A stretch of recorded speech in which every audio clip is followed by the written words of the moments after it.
जी कैफेट, आज के लेक्चर का आगाज करते हैं। आज के लेक्चर में हम चैप्टर 18 का लास्ट कंसेप्ट डिस्कस करेंगे, using the work of expert. और ये आप देखेंगे इसमें कंसेप्चुअल सिमिलैरिटी है using the work of internal auditor के साथ, यानी डिटेल प्रोसीजर कुछ थोड़े से डिफरेंट है, लेकिन ओवरऑल अप्रोच सेम वही है जैसी कि using the work of internal audit में थी। यानी using the work of internal audit में हमने सीखा था कि जब कभी इंटरनल ऑडिटर के वर्क को यूज करना है तो हमने उसको इवैल्यूएट करना है, और यानी इंटरनल ऑडिटर को वैल्यूएट करना है और एडिक्वेसी ऑफ वर्क को वैल्यूएट करना है, ठीक है। और कुछ एग्रीमेंट वगैरह भी डायरेक्ट असिस्टेंस के केस में करना है। उसी तरीके से एक्सपर्ट के केस में भी हम इन्हीं लाइंस के ऊपर चलेंगे, यानी क्या हम किसी एक्सपर्ट के वर्क को यूज कर सकते हैं? सब यस यूज कर सकते हैं। तो हम स्टडी करेंगे किन सर्कमस्टेंसेस में यूज कर सकते हैं, और फिर अगर उसके वर्क को यूज करते हैं तो हमने क्या रिस्पॉन्सिबिलिटीज हैं। नंबर 1, एक्सपर्ट को वैल्यूएट करना है कि वो उसमें कॉम्पिटेंस, कैपेबिलिटी, ऑब्जेक्टिविटी है कि नहीं, और फिर एडिक्वेसी ऑफ वर्क को वैल्यूएट करना है, ठीक है। और कुछ केस में उसके साथ कोई एग्रीमेंट वगैरह अगर हमने करना है तो उस एग्रीमेंट में क्या चीजें तय पाएंगी, क्या चीजें लिखनी है, वो हम डिस्कस करेंगे। ये मेन कंसेप्ट है जो हम डिस्कस करने जा रहे हैं। लेकिन using the work of expert की तरफ चलने से पहले डायरेक्ट असिस्टेंस की होम असाइनमेंट आपको दी गई थी। सिर्फ 2 क्वेश्चंस थे, सिर्फ 2 क्वेश्चंस, और बहुत से स्टूडेंट्स ने वो 2 क्वेश्चंस भी नहीं किए। तो आज की असाइनमेंट नोट कर लें। अच्छा, आज की असाइनमेंट में आपको क्वेश्चंस की तादाद निस्बतन ज़्यादा मिलेगी, 8 से 16 तकरीबन 9 क्वेश्चन है। अच्छा, इसका एक मतलब इतनी ज़्यादा असाइनमेंट करेंगे हम तो असाइनमेंट करते करते फोत हो जाएंगे। एक तो ये सोच आपके जहन में आएगी। आपने ऐसे नहीं सोचना, आपने क्या सोचना है कि अच्छा इसके ज़्यादा क्वेश्चन है, इसका मतलब है ये वो कंसेप्ट है जो पास पेपर में बार बार टेस्ट हुआ है। भाई ज़्यादा दफ़ा टेस्ट हुआ है तो इसलिए ज़्यादा क्वेश्चन है ना, और ज़्यादा दफ़ा टेस्ट हुआ है तो अगर वही ट्रेंड आगे चलता है तो प्रोबेबिलिटी है, हाई प्रोबेबिलिटी इस दफा भी टेस्ट, ये टॉपिक टेस्ट होगा। तो जितने ज्यादा इसके क्वेश्चंस करेंगे इसका मतलब है उतना ही ज्यादा आप आने वाले टॉपिक के ऊपर जो एग्जाम में आने वाला है, हाई प्रोबेबिलिटी है, उसके ऊपर आपकी ग्रिप स्ट्रांग होगी। तो ज्यादा क्वेश्चन का मतलब ज्यादा काम तो है, लेकिन इसका मतलब ज्यादा चांस भी है कि ये टॉपिक एग्जाम में टेस्ट होगा। अच्छा, ये तो हमारी होगी रूटीन असाइनमेंट। अब से ऑनवर्ड, जैसा मैंने लास्ट टाइम आपके साथ शेयर किया था कि आपको कुछ असाइनमेंट मिलेगी प्रीवियस टॉपिक की, कुछ केस स्टडीज की, एक्सटेंडेड प्रैक्टिस के तौर पे, एक्सटेंडेड असाइनमेंट के तौर पे, ठीक है। वो क्या करना है आपने, उसमें आपकी केस स्टडीज की प्रैक्टिस, जैसे उसमें मैं मल्टीपल चैप्टर्स की असाइनमेंट दिया करूंगा। जैसे चैप्टर 4 के 2-3 क्वेश्चन ऐड कर दिए, जैसे इसके अलावा चैप्टर 14 के 1-2 क्वेश्चन ऐड कर दिए, चैप्टर 16 का 1-आधा क्वेश्चन, 7, इस तरीके से मल्टीपल चैप्टर्स में से 1-1, 2-2 क्वेश्चन, 1-1 ज्यादा क्वेश्चन नहीं, 1-1, 2-2 क्वेश्चन आपका असाइनमेंट के तौर पे। भाई हो सकता है अगर कोई बड़ा किसी टॉपिक में एक 8-10 नंबर वाला क्वेश्चन हुआ तो हो सकता है मैं एक ही क्वेश्चन आपके साथ शेयर कर दूं उस टॉपिक में से। और इसमें मुझे ये अंदाजा है कि आप एक दिन में ये असाइनमेंट नहीं करेंगे, हालांकि कर सकते हैं लेकिन करेंगे नहीं, इसीलिए आपको 2-3 दिन का टाइम दिया जाएगा। यानी एक तो आपकी रूटीन की असाइनमेंट चलेगी ना जो करंट टॉपिक की है, इसके अलावा जो प्रीवियस टॉपिक है इसकी भी असाइनमेंट आपको दी जाएगी, और ये असाइनमेंट उसके अलावा होगी जो प्रैक्टिस हमने क्लास में की है। यानी ये अलहदा से क्वेश्चंस होंगे और केस स्टडी की प्रैक्टिस इसमें आपकी खास तौर पे उसके ऊपर फोकस किया जाएगा। ये डेली चेक नहीं होगी, ये 2 से 3 दिन का आपको टाइम दिया जाएगा और उसके बाद ये असाइनमेंट आपसे चेक की जाएगी। लेकिन जो ड्यू डेट आपको बताई जाए एग्जैक्टली उस ड्यू डेट पे असाइनमेंट लेके आएंगे तो हम मानेंगे कि आपने असाइनमेंट किया है। अगर आपने कहा कि सर आगे पीछे तो मैं रोज असाइनमेंट लेके आता हूँ, बस आज के दिन ही नहीं लेके आया, तो हम नहीं मानेंगे, हम एज्यूम करेंगे आपने कोई असाइनमेंट नहीं। तो इस असाइनमेंट की ड्यू डेट सुन लें, मंडे। ये फाइल अटैच वाली असाइनमेंट, जो करंट टॉपिक की असाइनमेंट है ना, करंट टॉपिक की, वो रोज चेक होगी, उसकी ड्यू डेट कल की है। अब आपने कहना है, अब आपने कल कहना है सर हम तो ये समझे थे इस असाइनमेंट की ड्यू डेट है मंडे को, और ये हम समझे थे ये हमने सिर्फ पढ़नी है, ये सिर्फ पढ़नी है। तो भाई ये भी रिटर्न है, ये भी रिटर्न है, हर असाइनमेंट रिटर्न होती है, ये भी रिटर्न है, ये भी रिटर्न है। अच्छा, ये भी इसकी इस वाली असाइनमेंट की ड्यू डेट हुआ करेगी वेरी नेक्स्ट डे। इस वाली असाइनमेंट जो करंट टॉपिक से रिलेट कर रही है इसकी ड्यू डेट हुआ करेगी वेरी नेक्स्ट डे, और जो आपको एक्सटेंडेड असाइनमेंट दी जाएगी इसकी ड्यू डेट हुआ करेगी 2-3 जो भी दिन आपको बताए जाएंगे उसके बाद। तो हिसाब किताब लगा के शुभ मुहूर्त निकाला है मैंने, इसका शुभ मुहूर्त निकला है सोमवार का। तो सोमवार को आपने ये असाइनमेंट साथ पीर को लेके आनी है। क्लियर हो गई ये बात? रिटर्न में है। ओ भाईजान यही असाइनमेंट, ठीक है, कोई और असाइनमेंट ना चेक करवा दे। भाई कोई कंफ्यूजन है तो अभी पूछ ले।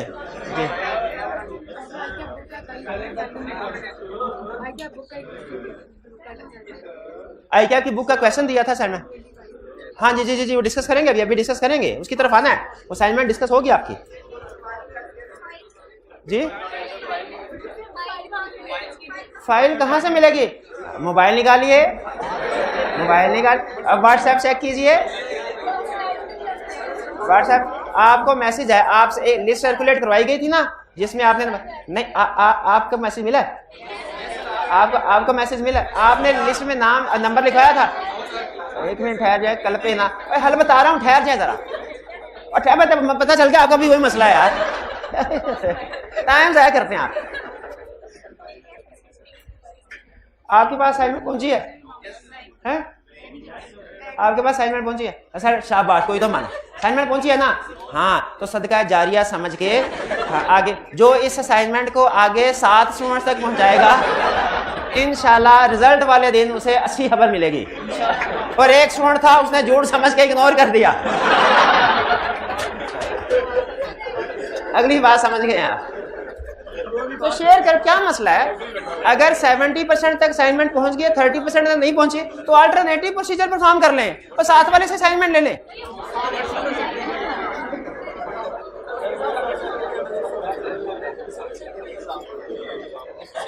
हाँ, ये सवाल पूछा ना पहला काम का कि सोल्यूशन भी मिलेगा कि नहीं, तो सोल्यूशन भी आपको मिलेगा, बेफिक्र, पहले असाइनमेंट कर लें, इंशाल्लाह सोल्यूशन मिलेगा। नहीं, पहले सोल्यूशन नहीं देना, या सोल्यूशन भी आपको इसी तरह सेंड कर दूंगा, आज ही सेंड कर दूंगा। और बताए, आज ही सेंड कर, सोल्यूशन भी इसी तरह सेंड कर दूंगा। ठीक भाई, अब लेक्चर की तरफ चलें। चलिए,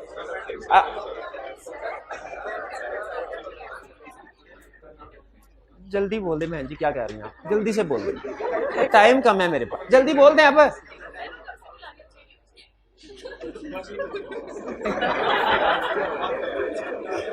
अच्छा, कभी कभी मुझे बिल्कुल जरा नहीं लगता कि सीए की क्लास को पढ़ा रहा हूं, लगता है कि तीसरी चौथी की क्लास के बच्चों को पढ़ा रहा हूं, जिस तरह के मसले मसाइल होते हैं।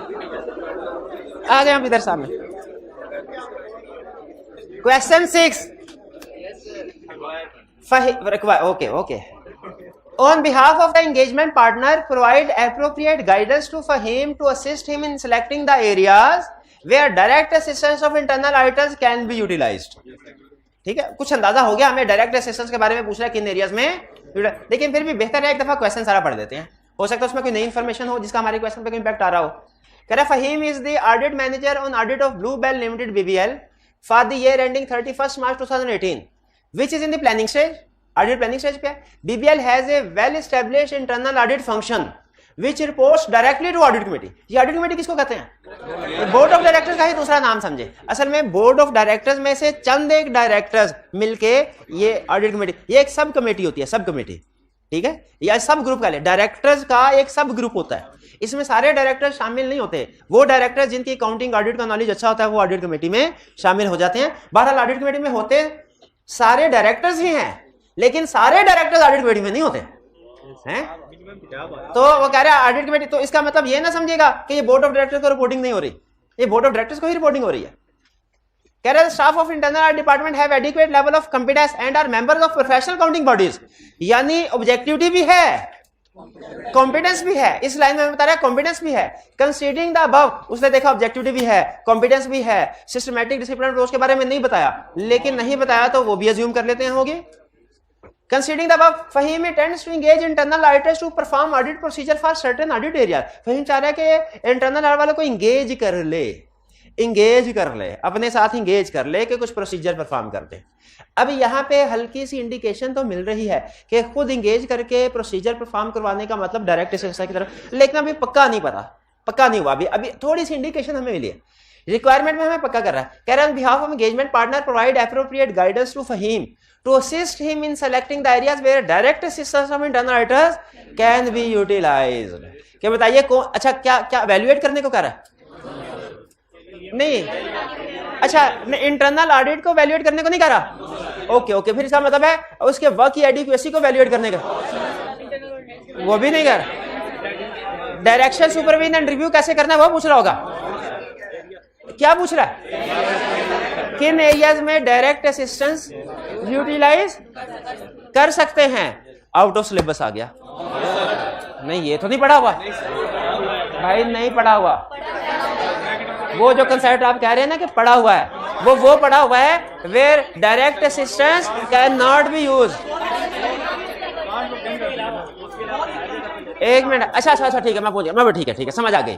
नहीं देखें, अब मुझे फर्क समझ आया कि using the work of internal item में भी एरियाज की लिस्ट है, डायरेक्ट असिस्टेंस में भी एरियाज की लिस्ट है, वर्क ऑफ इंटरनल आइटम में पॉजिटिव लिस्ट है, यानी कौन कौन से एरियाज में, और डायरेक्ट असिस्टेंस में नेगेटिव लिस्ट है, यानी किन किन एरियाज में डायरेक्ट ऑब्टेन नहीं कर सकते। तो उसने क्वेश्चन पूछा है पॉजिटिव वाला कि कैन बी यूटिलाइज्ड, ये नहीं लिखा कैन नॉट बी यूटिलाइज। और पॉजिटिव वाला क्वेश्चन पूछा है ना, तो using the work of internal item में पॉजिटिव की लिस्ट दी हुई है, मैं पॉजिटिव लिस्ट की लिख के आऊंगा।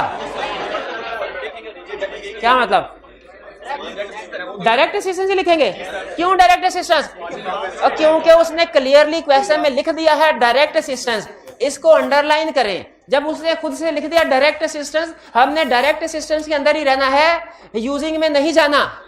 उस वक्त एग्जाम में बैठ के बहुत से स्टूडेंट्स का जब ये अटेम्प्ट हुई, ऐसा दिमाग चला, उन्होंने कहा ये डायरेक्ट असिस्टेंस को इग्नोर कर दिया, इधर जो कैन नॉट नहीं लिखा हुआ इसके ऊपर फोकस किया कि ये पॉजिटिव लिस्ट पूछ रहा है, पॉजिटिव लिस्ट तो यूजिंग द वर्क ऑफ, वही छापा है। हालांकि वो चीख के क्वेश्चन कह रहा है कि मैं डायरेक्ट असिस्टेंस का क्वेश्चन हूं। मैं किसका क्वेश्चन हूं? डायरेक्ट असिस्टेंस का। जब डायरेक्ट असिस्टेंस का क्वेश्चन आएगा उसमें डायरेक्ट असिस्टेंस का लफ्ज लिखा होगा, लफ्ज लिखा हुआ है, कंफर्म हो गया डायरेक्ट असिस्टेंस है। भाई बस समझ आई बात? तो कैसे करेंगे? जैसे कंपनी लॉ के पेपर में पब्लिक कंपनी की डेफिनेशन लिखते थे, प्रोहिबिटेड वाली एरियाज लिख के नीचे लिख देंगे बाकी सारे के सारे में डायरेक्ट असिस्टेंस ऑब्टेन कर सकते हैं। ऐसे ही होगा ना, आसान है ना।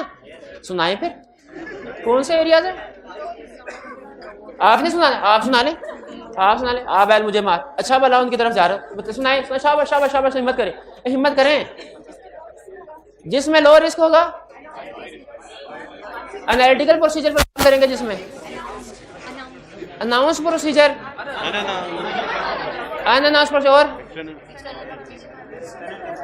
एक्सटर्नल कंफर्मेशन में यूज नहीं करना, अनअनाउंस प्रोसीजर में डायरेक्ट असिस्टेंस ऑब्टेन नहीं करने, रिस्क हाई हो, सिग्निफिकेंट जजमेंट हो, ये लिखने के बाद बाकी सब में डायरेक्ट असिस्टेंस ऑब्टेन कर सकते हैं। क्लियर हो गया कैसे लिखना है?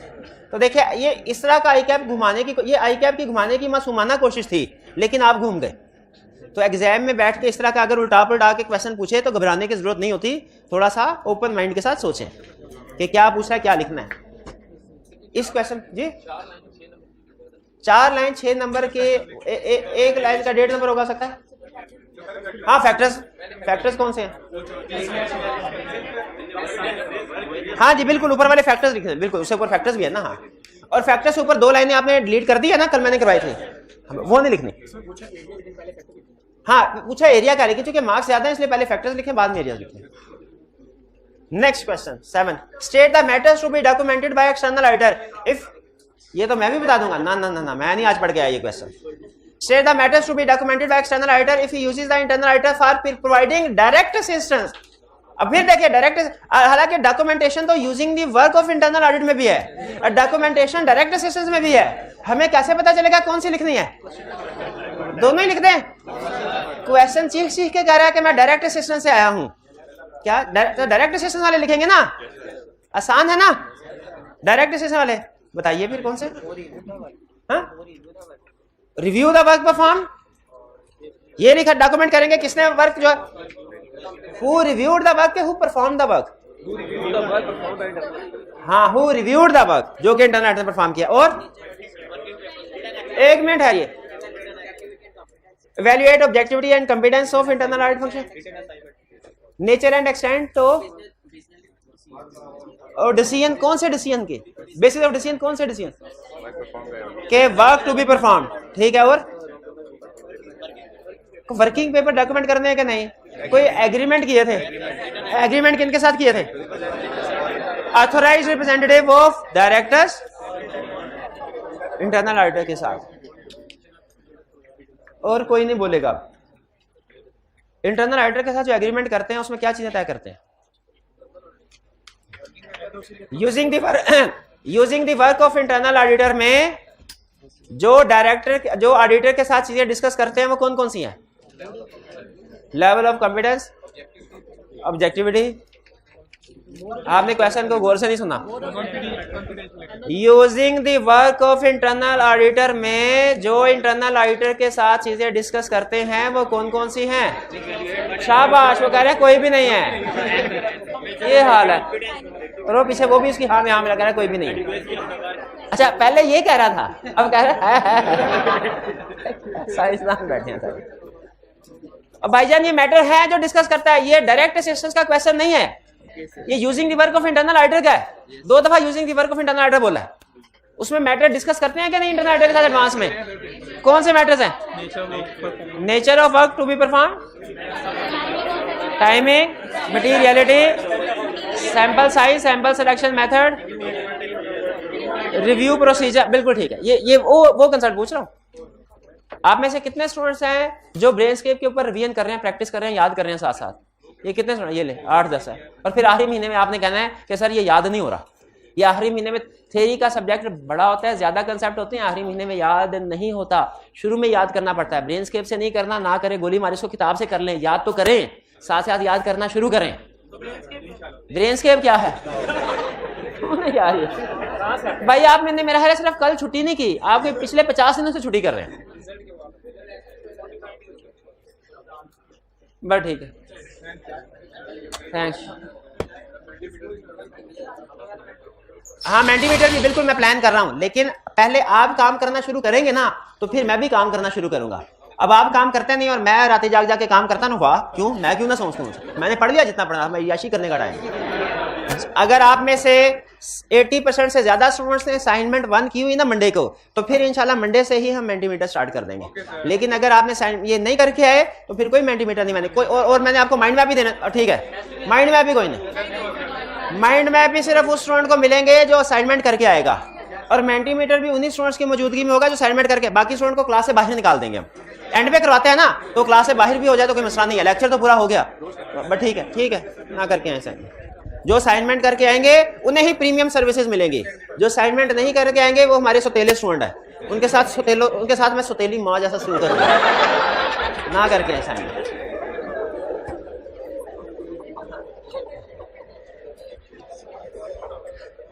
आपने अभी तक मेरा रणबीर कपूर वाला चेहरा देखा है, अब मेरा शक्ति कपूर वाला चेहरा देखा जो असाइनमेंट नहीं करके आएगा। नहीं छोड़ूंगा मैं, नहीं छोड़ूंगा सर, आपने सही। चलिए आगे चलते हैं। अब टॉपिक ये क्या, ये कौन आ गया? ये एक्सपर्ट आ गया। एक्सपर्ट, हमारे ऑडिट में एक्सपर्ट की एंट्री हो गई। ये एक्सपर्ट कौन है? ये एक्सपर्ट कौन है? ये एक्सपर्ट हर वो प्रोफेशनल है जो अकाउंटिंग और ऑडिट की फील्ड के अलावा किसी भी दूसरी फील्ड का एक्सपर्ट है, क्योंकि अकाउंटिंग और ऑडिट की फील्ड के एक्सपर्ट को एक्सपर्ट नहीं, चार्टर्ड अकाउंटेंट कहते हैं, उसे ऑडिटर कहते हैं। तो एक्सपर्ट का नाम किन लोगों के लिए है? जो अकाउंटिंग और ऑडिट के अलावा दूसरी फील्ड के एक्सपर्ट्स हैं, ठीक है। फॉर एग्जाम्पल, जैसे टैक्स की फील्ड के एक्सपर्ट, जैसे लॉ की फील्ड के एक्सपर्ट, जैसे इंजीनियर की फील्ड के एक्सपर्ट, ठीक है।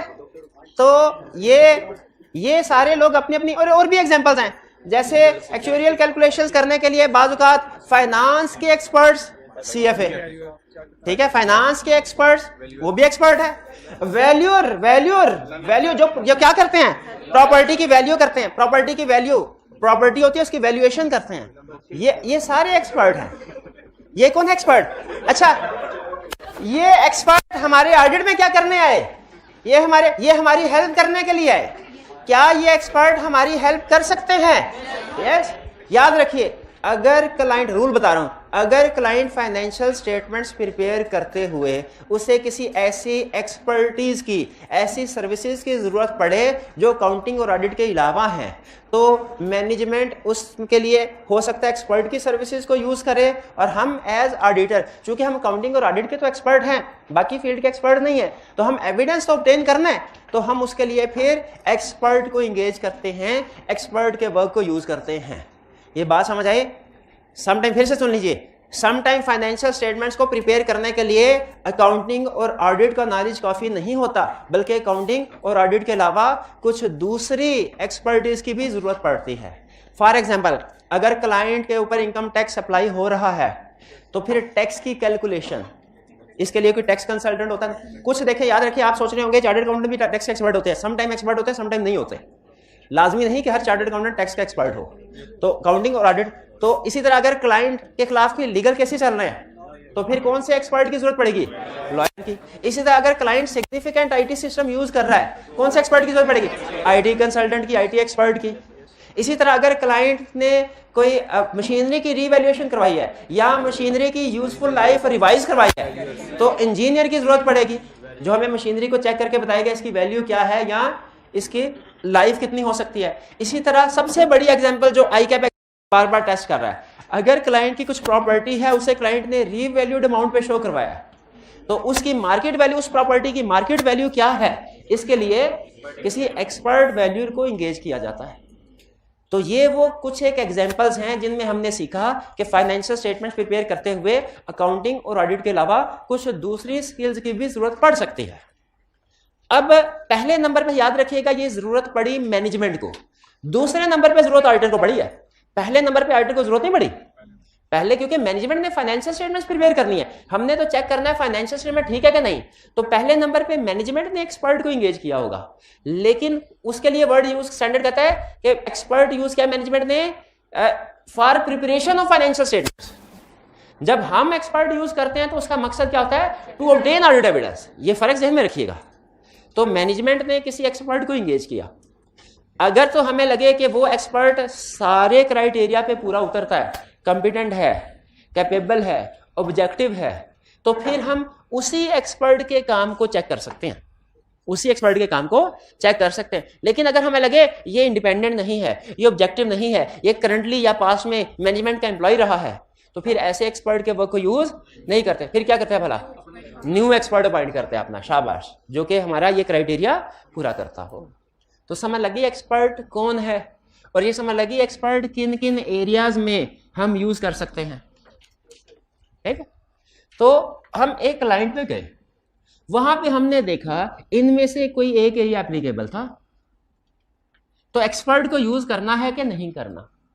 वैसे तो एग्जाम में क्वेश्चन आए तो आपने फौरन कहना है यस, ये स्पेशलाइज्ड वाले एरिया हैं, इनका अकाउंटिंग और ऑडिट से ताल्लुक नहीं है, लेकिन फाइनेंशियल स्टेटमेंट्स प्रिपेयर होने में ये नॉलेज अप्लाई करना जरूरी है, इसीलिए इसमें एक्सपर्ट को एंगेज कर देना चाहिए। एग्जाम में तो हमेशा इनमें से कोई भी सिचुएशन आए ना, इनमें से कोई भी सिचुएशन आप एक्सपर्ट को यूज कर दो। प्रैक्टिकली हम देखते हैं, क्योंकि एक्सपर्ट को असल में पेमेंट करनी होती है अच्छी खासी, तो इसलिए कोशिश हम ये करते हैं कि अगर हो सके तो एक्सपर्ट के बगैर ही काम चल जाए। तो डिपेंड करता है significance of the matter, depend करता है कंप्लेक्सिटी और अल्टरनेटिव एविडेंस। अगर तो मैटर ज्यादा सिग्निफिकेंट नहीं है, यानी रीवैल्यूएशन करवाई जरूर है लेकिन प्रॉपर्टी थोड़ी अमाउंट की थी, मैटर इतना कम्प्लेक्स नहीं है, टैक्स का मसला है लेकिन ज्यादा उलझा हुआ नहीं है, सिर्फ हमने टैक्स रेट के साथ मल्टीप्लाई करना है, टैक्स लायबिलिटी आ जाएगी, ज्यादा आइटम्स नहीं है प्रॉब्लमेटिक, डिस्प्यूटेड, तो फिर हो सकता है हम एक्सपर्ट को यूज ना करें। अगर मैटर सिग्निफिकेंट नहीं है, कम्प्लेक्स नहीं है, अल्टरनेटिव सोर्सेज से एविडेंस मिल सकता है। फर्ज कीजिए अल्टरनेटिव सोर्स से क्या आता है, सम टाइम कभी कभार आपने देखा होगा शायद कि कोई बंदा एक चार्टर्ड अकाउंटेंट है, वो लॉयर भी है, बाज़ औक़ात अगर जाए ना तो एमबीबीएस क्वालिफाइड, वो एंटी टेस्ट देने के लिए आ जाते हैं। तो ऐसा पॉसिबल इम्पॉसिबल नहीं है, पॉसिबल है कि कोई एक चार्टर्ड अकाउंटेंट भी हो और साथ में उसके पास इनमें से कोई एक्सपर्टीज भी हो। कुछ लोग होते हैं उनको ज्यादा पढ़ने का शौक होता है, तो एक डिग्री कर ली, दूसरी के बाद तीसरी। तो इसीलिए अगर अल्टरनेटिव एविडेंस आपकी टीम में ये स्किल मौजूद है ऑलरेडी किसी के पास, तो आप एक्सपर्ट को यूज ना करें। लेकिन अगर आप समझते हैं कि ये एरिया यूज हो रहा है फाइनेंशियल स्टेटमेंट्स में, सिग्निफिकेंट है, कम्प्लेक्स है और एक्सपर्ट के अलावा और किसी सोर्स से एविडेंस नहीं मिल सकता, तो फिर क्या करना है? एक्सपर्ट को यूज कर लेना चाहिए। क्लियर हो गया ये? चलिए, ये एग्जाम पॉइंट ऑफ व्यू से ज्यादा अहम नहीं है, याद कर लें, कंसेप्ट समझ लें कि हम समझा क्या रहा हूं कि प्रैक्टिकली ये नहीं कि ये एरिया आया तो फौरन हम एक्सपर्ट की तरफ चले जाते हैं, नहीं, हम कोशिश करते हैं एरिया को थोड़ा बहुत इवैल्यूएट कर लें। अगर थोड़ा बहुत मसला हो तो हम खुद से ही उसको हैंडल कर लेते हैं, ज्यादा प्रॉब्लम हो तो फिर एक्सपर्ट की तरफ जाते हैं। लेकिन एग्जाम में आपने क्या करना है कि इनमें से कोई भी एरिया अगर आपसे पूछे तो आपने कहना यस इसमें एक्सपर्ट यूज किया जा सकता है। वो अगर एग्जाम में आपसे पूछे क्लाइंट के साथ लीगल केसेस हैं, एक्सपर्ट को यूज किया जा सकता है, यस शाबाश किया जा। अगर कहे प्रॉपर्टी रीवैल्यूड अमाउंट पे शो करवाई है, एक्सपर्ट को यूज किया जा सकता है, बिल्कुल किया जा सकता है। अगर कहे provision for bad debt estimate करो, चेक करो, एक्सपर्ट को यूज किया जा सकता है, नहीं किया जा सकता। हर काम एक्सपर्ट ने करना है तो हमने क्या करना है? और प्रोविजन फॉर बैड डेट हम खुद नहीं चेक कर लेते, एजिंग रिपोर्ट से चेक नहीं कर लेते, पिछले सालों की हिस्टोरिकल एक्यूरेसी से चेक नहीं कर लेते, ये रेंट के बाद कितना कैश रिसीव हुआ कितना नहीं हुआ उसे पता नहीं चल जाता। तो हर काम के लिए थोड़े एक्सपर्ट होगा। पे रोल को वेरीफाई करने के लिए एक्सपर्ट को अपॉइंट कर लें। ये पहली केस स्टडी आपको बताई एग्जाम में जो पूछ सकता है। एग्जाम में आपसे ये नहीं पूछेगा, आप ये याद करके बैठे होंगे, हाँ ये लिस्ट याद कर लेते हैं। एग्जाम में हमसे पूछेगा बताओ कौन कौन से एरियाज हैं जिनमें एक्सपर्ट को यूज किया जाता है, हम सारी लिस्ट छाप देंगे और पास हो जाएंगे। एग्जामिनर ऐसे नहीं करेगा, वो क्या करेगा, वो आपको 2-3 डिफरेंट एरिया छोटी छोटी केस स्टडी बना के पूछेगा, बताओ इसमें एक्सपर्ट पॉइंट होना चाहिए कि नहीं होना चाहिए, और आप हर केस में कहेंगे पॉइंट होना चाहिए होना चाहिए होना चाहिए। ठीक है, तो उसमें कुछ केसेस में होना है कुछ में नहीं होना। फिर आप कहेंगे गोली मारे दफा करें, चलो अगर उसने 4 एग्जांपल दे दिए हैं 2 में तो पॉइंट हो ही रहा होगा ना, सबको मैं ओके ओके कर देता हूं। फिर एग्जामिनर कमेंट्स में कहेगा कि स्टूडेंट को मैंने सही के भी मार्क्स नहीं दिए। क्यों नहीं दिए? क्योंकि स्टूडेंट ने सिर्फ डिसीजन लिखा यस या नो, उसकी बेसिस बताई ही नहीं। उसने ये चीज तो डिस्कस ही नहीं की कि ये मैटर कॉम्प्लेक्स नेचर का था, इसके लिए स्पेशलाइज्ड स्किल की जरूरत थी, ये बेसिस तो डिस्कस ही नहीं की। सिर्फ यस नो लिखने से नंबर थोड़ी देगा। तो ज़हनी तौर पे तैयार रहें, अगर आपकी किस्मत अच्छी हुई तो वो रिप्रोडक्शन का क्वेश्चन पूछ लेगा इस छोटे से ये 4-5 आइटम में से। लेकिन एज यूजुअल अगर जो हमारे साथ एग्जाम में होता है वैसा ही हुआ तो क्वेश्चन कैसा आएगा, वो हमें केस स्टडी जिसमें उसने 3-4 सिचुएशन दी होंगी और हमसे क्या पूछेगा, एक केस सिचुएशन में एक्सपर्ट की अपॉइंटमेंट अप्रोप्रिएट है, किसमें अप्रोप्रिएट नहीं है, अंदाजा लगा लेंगे। अच्छा तो मुझे ये बताइए कि SNGPL सुई नॉर्दर्न गैस पाइपलाइंस, इन्होंने नए ज़हायर दरियाफ्त किए, ठीक है, गैस के नए ज़हायर दरियाफ्त किए और उनकी कैलकुलेशन करके उसको इन्वेंट्री के तौर पे फर्ज कीजिए अपनी बैलेंस शीट में शो करवा दिया। बताइए इस इन्वेंट्री की वेरिफिकेशन के लिए एक्सपर्ट की जरूरत है? आप खुद वेरिफिकेशन नहीं कर सकते? नहीं, टेंजिबल चीजों की तो खुद कर सकते हैं, वो गैस तो इंटेंजिबल है, उसकी कैसे कर सकते हैं? और जो असल में नेचुरल गैस होती है वो उसकी स्मेल भी नहीं होती, वो तो कोई ना कोई इंजीनियर आएगा अपने हालात लेके साथ, वो चेकिंग चुकिंग करेगा और फिर हमें बताएगा। फिर हमें नहीं, मैं बता हम पे ऐसे हालात आ जाएं तो फिर इंजीनियर से रब्ता करना है, इंजीनियर से रब्ता करना है। वो आपको एक केस स्टडी बताई थी जिसमें वो चिप की वैल्यूएशन हो रही थी, नहीं बताई थी केस स्टडी। कंप्यूटर कंपनी का ऑडिट करने के लिए गए, इस दीवार पे चिप्स लगी थी, कंप्यूटर चिप्स, वो जो यूएसबी हो ना, यूएसबी को खोल लेना तो उसके अंदर जो चिप निकलते, अगर यूएसबी कंप्लीट हो ना, मतलब पैक हो, तो आप बड़ी आसानी से बता सकते हैं ये 8 GB वाली है, ये 64 GB वाली है, ये इसकी वैल्यू कम है, इसकी वैल्यू ज्यादा है। लेकिन जब 8 GB वाली को भी खोल लें, 64 वाली को भी खोल लें, आमने सामने रख दें, मिक्स करके बताएं कौन सी वैल्यू कम है किसकी ज्यादा है, आपके फरिश्ते भी नहीं बता सकेंगे, क्योंकि अंदर तारें सारी दोनों में जो भी आईसी वगैरह लगे होते हैं वो एक जैसे होते हैं। तो एक ऑडिटर ने क्या काम किया, क्लाइंट ने कहा ये सारी चिप्स जो लगी हुई है ना, इनकी वैल्यू है 500 रुपए, इधर वाली की 5000। उसने कहा दिखने में तो सेम है, उसने कहा दिखने में सेम है लेकिन असल में इनकी जो कैपेसिटी वॉल्यूम है ये 2 GB वाली है और ये 200 GB वाली है। उसने कहा अच्छा हाँ वाकई 2 GB वाली की कीमत कम होती है, 200 वाली ज्यादा होती है। उसने कहा बिल्कुल ठीक है, ओके कर। क्या गलती की भाई, चेक तो कर लो, ये 2 GB वाली है, पता चले वे भी 2 GB वाली थी। उसके लिए यहाँ पे एक्सपर्ट की अपॉइंटमेंट अप्रोप्रिएट है कि नहीं है? लेकिन एसी बनाने वाली कंपनियां, उसके एसी काउंट करने हमने, इसमें भी एक्सपर्ट हो जाए तो क्या ही अच्छी बात है, काम वही कर लेगा सारा। इसमें एक्सपर्ट की अपॉइंटमेंट अप्रोप्रिएट नहीं। तो हालातों वाकयात का जायजा लेके अंदाजा लगा सकते हैं कि किस केस में एक्सपर्ट की अपॉइंटमेंट होनी चाहिए, किस में नहीं। चलिए देखेंगे क्वेश्चन में, ये समझ आए? हाँ बिल्कुल होना है, वो सुई गैस वाली कंपनी में बिल्कुल होना है इंजीनियर। हम थोड़ी वो कुएं में तेल के या गैस के डुबकी लगाएंगे, दूसरी तरफ निकलेंगे, हम कहेंगे वेरिफिकेशन हो गई सारी, ऐसे थोड़ी होगा, ऐसा थोड़ी। हाँ माजिद की दिल लगा के चेक कर ले हैं पूरा कंपनी में चली, ऑडिटर भी चला हो। चलिए, अच्छा फर्ज कीजिए ऐसा कोई एरिया है जिसके लिए ऑडिटर की एक्सपर्टीज की जरूरत है, तो हमने फैसला किया एक्सपर्ट की एक्सपर्टीज की जरूरत है, तो हमने फैसला किया एक्सपर्ट को एंगेज कर लेते हैं। अच्छा, इसमें सिर्फ एक ही कंसेप्ट है, using the work of expert. Using the work, direct assistance नहीं है। कोई स्टूडेंट सोच के बता सकता है डायरेक्ट असिस्टेंस क्यों नहीं है? क्योंकि हमें पता ही नहीं है एक्सपर्ट का काम होना कैसे है, हम उसे कैसे बता सकते हैं? डायरेक्ट असिस्टेंस में तो हम काम करवा रहे होते हैं ना, कह रहे होते हैं। यूजिंग में तो उसने खुद काम किया होता है, वो चेक करते हैं। तो इसमें हो ही नहीं सकता कि हम एक्सपर्ट को बता रहे हो ये काम ऐसे करो, एक्सपर्ट मैं हूं तुम हो, ठीक है? तो इसमें एक ही कंसेप्ट है, using the work of expert. अच्छा, मुझे बेसिक कंसेप्ट बताइए। जब हमने फैसला कर लिया कि कोई भी एरिया, कोई भी एक एग्जांपल लेके, बल्कि सबसे जो कॉमन एग्जाम आईपैप एग्जाम में पूछता है वो एग्जांपल लेके चलते हैं, प्रॉपर्टी की वैल्यूएशन। हमने फैसला किया कि प्रॉपर्टी की वैल्यूएशन करवानी है तो कोई प्रॉपर्टी वैल्यूअर होना चाहिए, एक्सपर्ट को एंगेज करना चाहिए। हमने एक्सपर्ट को कहा, एक्सपर्ट भैया आप मार्केट में बैठे हुए हो, हमारे क्लाइंट की ये प्रॉपर्टीज की वैल्यूएशन कर दोगे? उसने कहा बिल्कुल कर दूंगा। हमने कहा करो। उसने कहा ऐसा नहीं सर, पहले एग्रीमेंट तो करें, ये ना हो बाद में आप कहेंगे जी हमें पता ही नहीं था कि आपको पैसे भी देने हैं। एग्रीमेंट करें, आपकी जो फीस है उसमें से मुझे भी 5 लाख रुपया मिलेगा, और ये भी एग्रीमेंट में बताएं कि आपको कब रिपोर्ट चाहिए, ये भी बताइए प्रॉपर्टी कौन सी है। ये ना हो बाद में मैं एग्रीमेंट कर लूं, क्लाइंट की प्रॉपर्टीज की वैल्यूएशन मैं करूंगा, पता चले बाद में 2 नहीं 10 प्रॉपर्टीज थी। तो मेरा सारा scope of work, nature and scope of work सारा मेरे साथ एग्री करें, और फिर इसमें मेरी रिस्पॉन्सिबिलिटी और अपनी रिस्पॉन्सिबिलिटीज ये भी लिखे, ताकि मुझे अगर क्लाइंट से कुछ डाटा ऑब्टेन करने की जरूरत पड़ती है, कि जैसे उन्होंने कोई कमर्शियल स्टेटस लिया हुआ है किसी प्रॉपर्टी का, तो उससे रिलेटेड अप्रूवल वगैरह होंगी, तो आपकी जिम्मेदारी होगी, आप मुझे लेके देंगे, मैं उसके मुंह मत्थे नहीं लगूंगा। आपने जाके सारी डॉक्यूमेंटेशन मुझे इस तरह की जिम्मेदारी लिखें। आपकी जिम्मेदारी क्या है भाई, ये चीजें होनी चाहिए। ऑडिटर ने कहा ठीक है एग्रीमेंट कर लेते हैं, लेकिन उसमें एक चीज हम और भी ऐड करवाएंगे, फीस भी लिख दो, अपनी रोल्स स्कोप ऑफ वर्क भी लिख दो, अपनी रिस्पॉन्सिबिलिटी भी लिख दो, मेरी भी लिख दो, लेकिन एक चीज और है, कोई स्टूडेंट जो बता सके क्या चीज?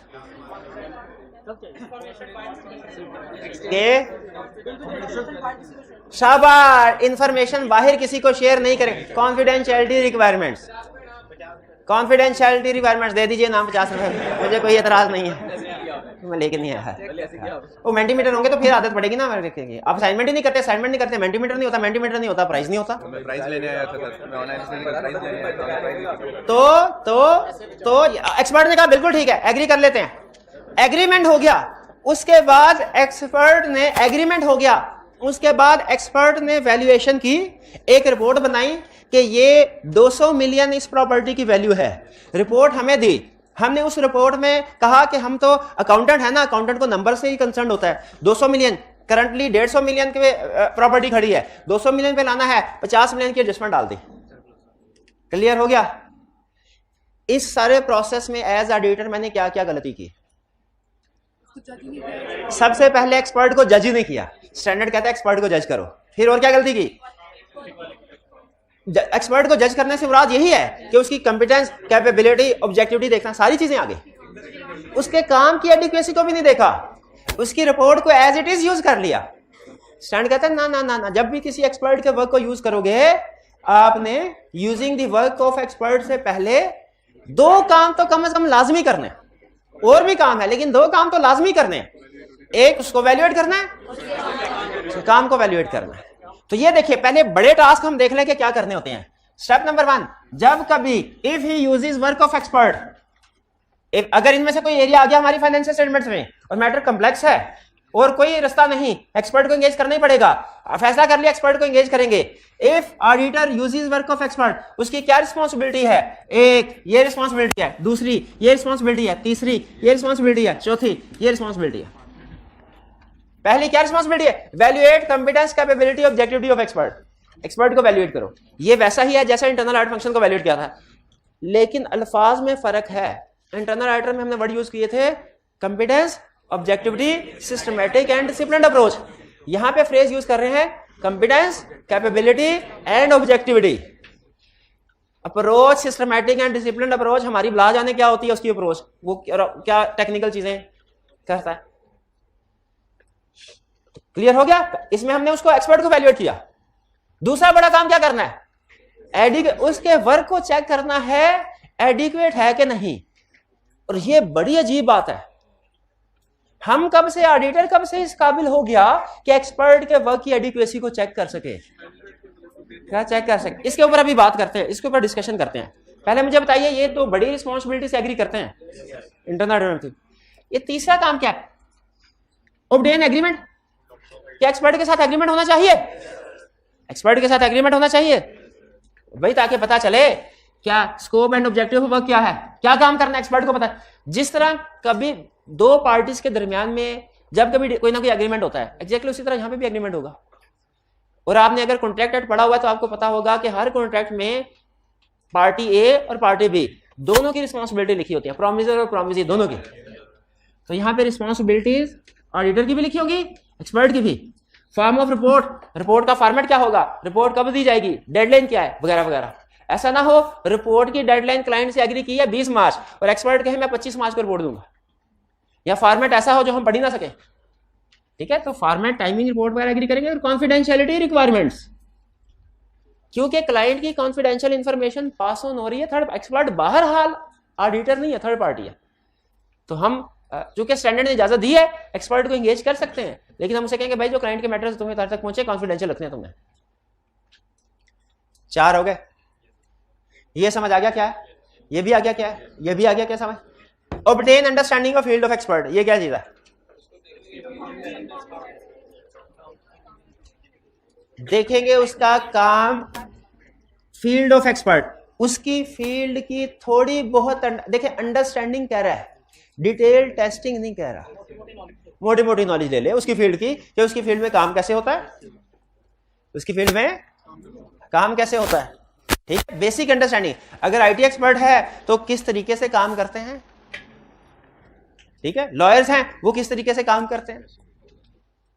लॉयर को हम कहेंगे भाई इस केस के ऊपर फैसला बताओ, तो ओपिनियन बताओ, तुम्हारे ख्याल में ओपिनियन क्या है, वो सिर्फ इतना कह दे कि केस जीत जाएंगे, तो हम उससे कहेंगे हमने तो इतनी को अंडरस्टैंडिंग तो हमें भी है कि प्रेसिडेंट होते हैं केसेस के, कोई भी केस ऐसा नहीं होता जो दुनिया में पहली दफा फाइल हुआ हो, उससे पहले भी कोई भी हुआ दुनिया में पहली दफा थोड़ी होता है, पहले भी बहुत से बुक होते रहे, आइंदा भी होंगे। तो इससे पहले जो केसेस आए हुए हैं उनका फैसला क्या है वो तो दिखाओ, वो तो तुमने स्पोर्ट में दिया ही नहीं। हमने तो, हमें सब्जेक्ट में उसने पढ़ा हुआ है लॉ में कि लीगल केसेस के प्रेसिडेंट होते हैं जिनसे पता चल जाता है कि इस तरह का केस हो तो फैसला क्या होता है, वो किधर है। ये इतनी को अंडरस्टैंड, इसका ये मतलब नहीं है हमने एलएलबी करने, हमने लॉयर बनना है, अंडरस्टैंडिंग ऑब्टेन करने का ये मतलब नहीं है, बल्कि क्या मतलब है कि आप बेसिक अंडरस्टैंडिंग ले ले कि इसमें, इस प्रोफेशन में काम किस तरीके से होता है। और ये अंडरस्टैंडिंग आपको पता है हम किस लिए ले रहे हैं, ये अंडरस्टैंडिंग 2 कामों के लिए ले रहे हैं। एक, स्कोप ऑफ वर्क उसे बताने के लिए कि हम उसे बताएं भाई उसको बताना है कि कितना कितना क्या क्या काम करना है, तो उसकी फील्ड की अंडरस्टैंडिंग होनी चाहिए थोड़ी बहुत। और जो बड़ी रीजन है वो क्या है, एडिक्वेसी ऑफ वर्क इवैल्यूएट करने के। इसका मतलब है एडिक्वेसी ऑफ वर्क में हम उसकी डिटेल टेस्टिंग नहीं करेंगे, उसके डिटेल प्रोसीजर की वेरिफिकेशन नहीं करेंगे, बल्कि क्या करेंगे, कुछ बेसिक फैक्ट्स वगैरह देख लेंगे। ठीक है कि नहीं? हाँ, बेसिक नॉलेज से ये पूछा ना सवाल, शाबाश। उन्होंने कहा सर बेसिक नॉलेज से, यानी सिर्फ अंडरस्टैंडिंग से एक्सपर्टीज कैसे इवैल्यूएट हो सकती हैं, ये इस सवाल का जवाब आपको इस हिस्से में आके बताऊंगा। पहले तरतीब से चलते हैं। एक्सपर्ट को एंगेज करना है, उसकी कॉम्पिटेंस कैपेबिलिटी ऑब्जेक्टिविटी को देखना है। कॉम्पिटेंस कैपेबिलिटी ऑब्जेक्टिविटी में क्या चीजें चेक करेंगे। अच्छा, फिर फर्क बता दूं, इंटरनल ऑडिट वाले केस में कॉम्पिटेंस लाता था, ऑब्जेक्टिविटी लाता था, सिस्टमैटिक एंड डिसिप्लिन अप्रोच लाता था। इसमें उसने आसान कर दी जिंदगी, कैसे, सारे इकट्ठे कर दिए। उसने कहा जब आपने देखना हो कॉम्पिटेंस कैपेबिलिटी ऑब्जेक्टिविटी, क्वालिफिकेशन देखो, एक्सपीरियंस देखो, रेपुटेशन देखो, देखो इंडिपेंडेंस आके नहीं। हमने कहा तकरीबन यही बात तो इंटरनल, उसने कहा जिस तरह उसकी कॉम्पिटेंस कैपेबिलिटी देखी उसी तरह, लेकिन इसमें हमें वो सोर्सेज बता रहा है कि इसके बारे में इंफॉर्मेशन कहां से मिलेगी। इंटरनल ऑडिटर के बारे में तो इंफॉर्मेशन हम खुद भी जज कर सकते थे, हमें कंपनी के अंदर से भी मिल सकते थे। एक्सपर्ट के बारे में हमें कहां, कैसे पता चलेगा कि ये कॉम्पिटेंट है, ये ऑब्जेक्टिव है, ये कैपेबिलिटी है, इसमें ऑब्जेक्टिविटी है। कहता है हो सकता है आपका पर्सनल एक्सपीरियंस हो, पास में किसी और क्लाइंट पे भी आपने उसको इंगेज किया हो, नहीं? अच्छा जी, नहीं तो डिस्कस कर लें एक्सपर्ट के साथ, भाईजान सुनाएं क्या हाल है, कितने अच्छे से काम कर रहे हैं, अगर 6 महीने हुए, एक्सपीरियंस पता चल गया। हाँ जी, फिर इसके बाद हमने कहा आपका नाम सुना सुना लग रहा है, कहते हैं हाँ वो जो दूसरी कंपनी का फ्रॉड था ना जिसमें गलत वैल्यूएशन हुई थी, वो वैल्यूएशन मैंने की थी।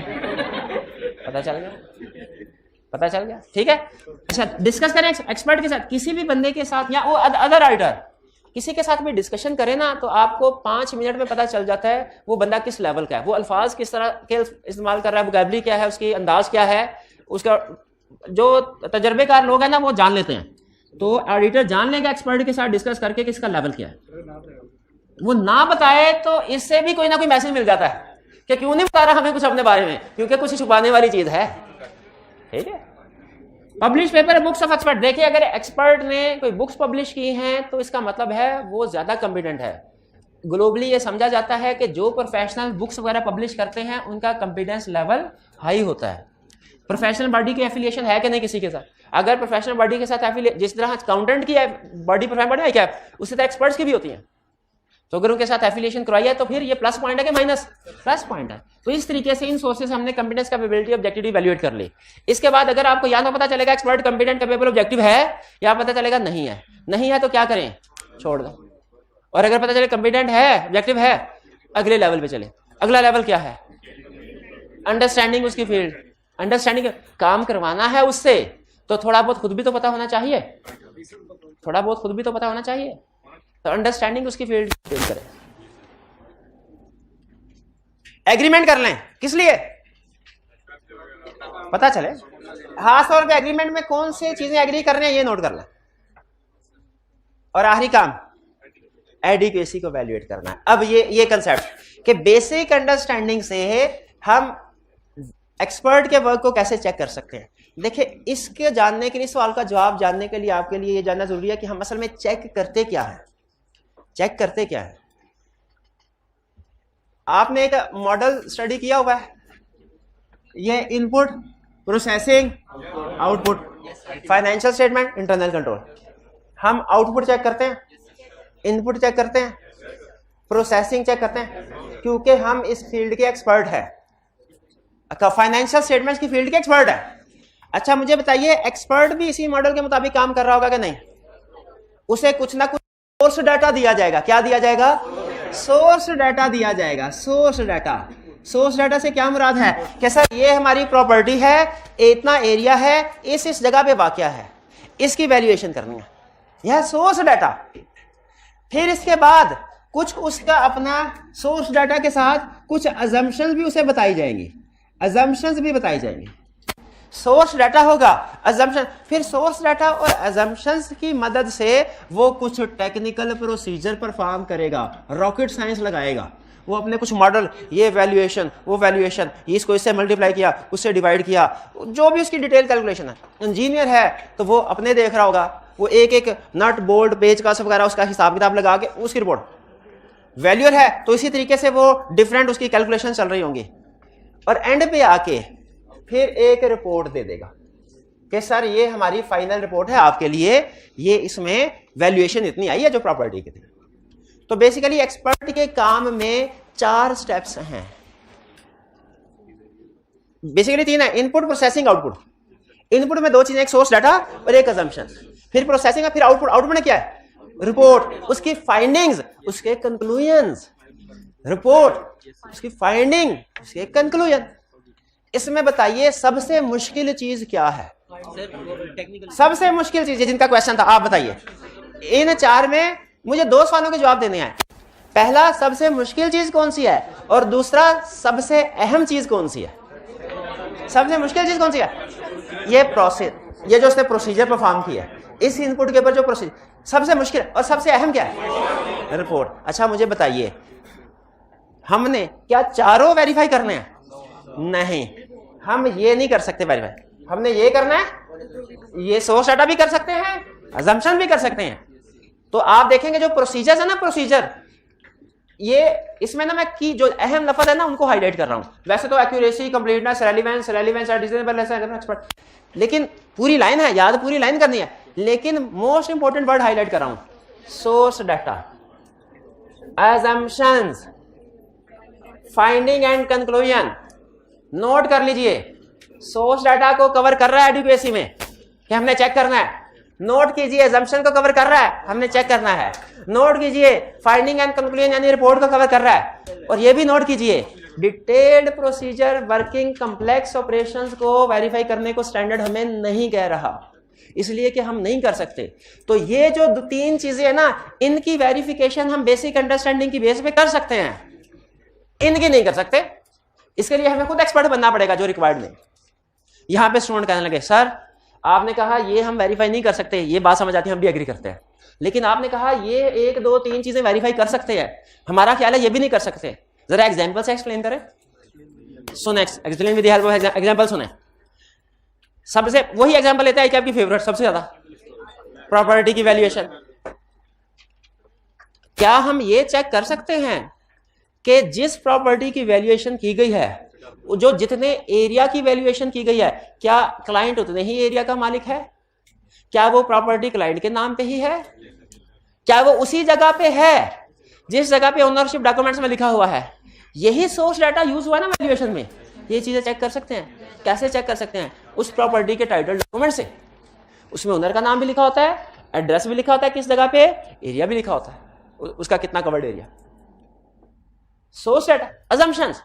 अच्छा, आपने आज तक कभी वैल्यूएशन नहीं की होगी, ऐसा ही है, लेकिन हालांकि आपने कभी अंडरस्टैंडिंग भी ऑब्टेन नहीं की, लेकिन फिर भी आपको इतना पता होगा कि प्रॉपर्टी की वैल्यूएशन 3 बेसिस पे होती है। ब्रेन करता है assumption क्या है? एक एग्रीकल्चर प्रॉपर्टी और उसकी वैल्यूएशन अलग है, रेजिडेंशियल प्रॉपर्टी की वैल्यूएशन अलग है, कमर्शियल की अलग है। ये पता है क्या नहीं? तो ऐसा क्या हम ये चेक कर सकते हैं कि एग्रीकल्चर की वैल्यूएशन कहीं कमर्शियल की बेस पे तो नहीं हुई? भाई ये चेक कर सकते हैं ना। कहता है यही देख लो, यही देख लो, ठीक है। ये इसमें कोई एक्सपर्टीज की जरूरत तो नहीं है। अगर आपको पता चले कि एग्रीकल्चर प्रॉपर्टी है दरिया रावी के किनारे कहीं, और रेट उसका लगा हुआ है माल रोड वाला, तो पकड़ देंगे कि नहीं? ये मोटी मोटी चीजें देख लें, ये ब्लंडर तो नहीं है। ये assumption है, assumption की एग्जांपल दे रहा हूं कि किस बेसिस के ऊपर वैल्यूएशन कर रहे हैं। और रिपोर्ट को देख लें कि जो कंक्लूजन वैल्यूएशन रीजनेबल है कि नहीं, रीजनेबल है कि नहीं, कंसिस्टेंट विद अदर एविडेंस है कि नहीं। यानी मुझे बताइए जिस जगह पे क्लाइंट की प्रॉपर्टी है, क्या उस जगह पे सिर्फ क्लाइंट की प्रॉपर्टी होगी? आगे पीछे दूसरे लोगों की प्रॉपर्टी? तो वहां पे जाके प्रॉपर्टी डीलर से पूछ ले सर जी जगह पे आजकल क्या रेट चल रहा है। भाई ये चेक कर सकते हैं। सर रिसेंटली लास्ट सेल क्या हुई है इस जगह पे, वो किस रेट पे सेल हुई है? भाई ये पता कर सकते हैं कि नहीं? इससे आपको अंदाजा हो जाएगा कि नहीं कि ये रिपोर्ट में वैल्यूएशन जो दी गई रीजनेबल है कि नहीं। कहता है यही तो कर लो, यही तो कर लो। अब बताए बेसिक अंडरस्टैंडिंग से कम ये चेक कर सकते हैं कि नहीं? और इसमें मोटे मोटे सारे हल हो जाएंगे। अगर वो हमें सिर्फ यही कह देता ना, इससे भी हमारा 80% काम हो जाता कि जो वैल्यू ने रिपोर्ट दिया मार्केट में जाके पता कर ले इस जगह के आसपास क्या रेट चल रहा है। लेकिन उसने कहा इसके साथ साथ सोर्स डाटा भी देखे, assumption भी। तो समझ लीजिए कि मोटी मोटे सारी जो गलतियां ब्लंडर वगैरह अगर कोई किए हुए ना उसने, तो हमारे सामने आ जाएंगे इन प्रोसीजर से। क्लियर? तो एडिक्वेसी ऑफ वर्क में 3 चीजें क्या चेक करनी है? Source data, assumption, finding and conclusion. याद करने के लिए सर बता रहा हूं, शुरू करना ए से, एक्यूरेसी, कंप्लीटनेस एंड रेलिवेंस। जहां पे आके रुके रेलिवेंस, वो अगली हेडिंग का start. Relevance and reasonableness of assumptions, जहां पे आके रुके अगली हेडिंग का start. Reasonableness of finding and conclusion. थोड़ा लिंक बन जाएगा, कोई रॉकेट साइंस नहीं है। खुद भी थोड़ी सी अकल लगाते तो आपको पता चल जाता। अगर पता चले ये काम एडिक्वेट नहीं है, 3 मिनट। अगर पता चले एक्सपर्ट के काम की एडिक्वेसी चेक की, या तो एक्सपर्ट का काम एडिक्वेट होगा या नहीं होगा। अगर एडिक्वेट है बेहतरीन, ऑडिट उधर ही खत्म। अगर नहीं है फिर further procedure perform. Further procedure क्या हो सकते हैं? या उससे रिक्वेस्ट कर ले कि भाई तू मजीद काम कर ले, तेरा काम सही नहीं है, या खुद काम कर ले। अगर कर सकते हैं, नहीं कर सकते तो फिर किसी और एक्सपर्ट को एंगेज कर लें। क्या हम एक्सपर्ट को पैसे कौन अदा करेगा? अगर मैं ये नेक्स्ट क्वेश्चन, नेक्स्ट लेक्चर। सबसे अहम 2 मिनट का कंसेप्ट, सबसे अहम नहीं है, सबसे अहम क्या अगर एक्सपर्ट के, मुझे बताइए ऑडिट रिपोर्ट को साइन कौन करता है? Auditor, partner. अगर एक्सपर्ट को यूज किया गया, एक्सपर्ट और पार्टनर दोनों साइन करेंगे ना? नहीं, सिर्फ ऑडिटर करे। शेयर होल्डर ने सिर्फ ऑडिटर को पॉइंट किया। तो याद रखें, एक्सपर्ट के वर्क को रेफर नहीं किया जाता रिपोर्ट में। एक्सपर्ट का नाम रिपोर्ट में इंक्लूड नहीं किया जाता, क्योंकि सारी की सारी जिम्मेदारी पार्टनर ही की है, पार्टनर ही किया, उसी को शेयर होल्डर ने अपॉइंट किया है।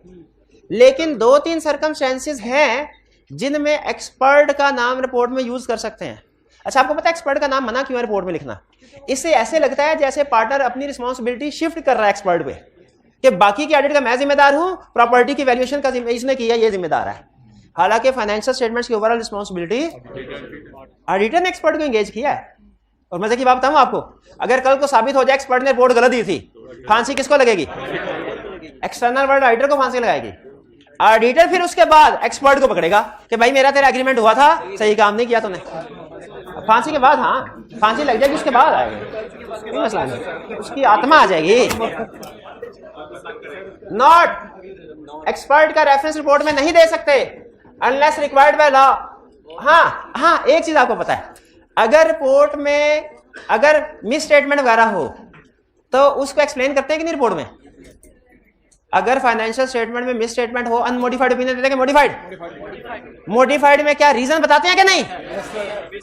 तो हाँ, उस अगर एक्सपर्ट की रिपोर्ट की वजह से ऑडिटर की रिपोर्ट मॉडिफाई हो रही है, तो बेसिस फॉर मॉडिफाइड ओपिनियन में ऑडिटर लिख सकता है क्या कि भाईजान क्लाइंट ने कहा था 150 मिलियन, हमारा एक्सपर्ट ABC में आया, उसने कहा 100 मिलियन, 50 मिलियन का फर्क था, इसकी वजह से मटेरियल था, क्वालिफाइड ओपिनियन दे रहे हैं। तो जब मॉडिफाई करना, जब लॉ रिक्वायर करे तब एक्सपर्ट का नाम यूज कर सकते हैं रिपोर्ट में, या जब जरूरी हो मॉडिफाइड ओपिनियन को एक्सप्लेन करने तब, वरना नहीं। लेकिन इसे याद रखें, ऑडिटर की रिस्पॉन्सिबिलिटी कम नहीं होती। एक्सपर्ट का नाम यूज करने से पूरी फाइनेंशियल स्टेटमेंट के लिए अल्टीमेट रिस्पॉन्सिबल कौन रहता है? ऑडिटर ही रहता है। ठीक है, क्लियर हो गया? मैं अगर टीए से कहूं कि ये जरा इनकी टेस्ट की डिस्कशन कर दो, और अगर फर्ज कीजिए वो टेस्ट में कोई कंसेप्ट गलत डिस्कस कर देता है, जिम्मेदारी किसकी है? जिसने यूज किया है। हाँ, अब आए ना लाइन पे, मेरी जिम्मेदारी। हाँ, आप मेरी खिंचाई करेंगे, फिर उसके बाद मैं चाहूं तो डायरेक्ट उसकी ठुकाई करूंगा कि भाई ये क्या समझा दिया, मैंने ऐसे थोड़ी कहा था। लेकिन आपके लिए रिस्पॉन्सिबल कौन है? तो शेयर होल्डर्स के लिए रिस्पॉन्सिबल ऑडिटर है। ऑडिटर अगर एक्सपर्ट को यूज करता है उसका नाम, तो इससे उसकी रिस्पॉन्सिबिलिटी पे फर्क नहीं पड़ता, वो स्टिल सारी फाइनेंशियल स्टेटमेंट के रिस्पॉन्सिबल रहेगा। ठीक है, क्या लिखा हुआ है ये मैं नहीं बताऊंगा, कैसे पता चला? चलिए, आज बहुत पढ़ लिया हमने। ये आपने शुरू में टाइम जाया करवाया था ना असाइनमेंट के चक्कर में, इसीलिए लेट हुआ है। आज का लेक्चर यहाँ पे खत्म करते हैं हम। अल्लाह हाफिज।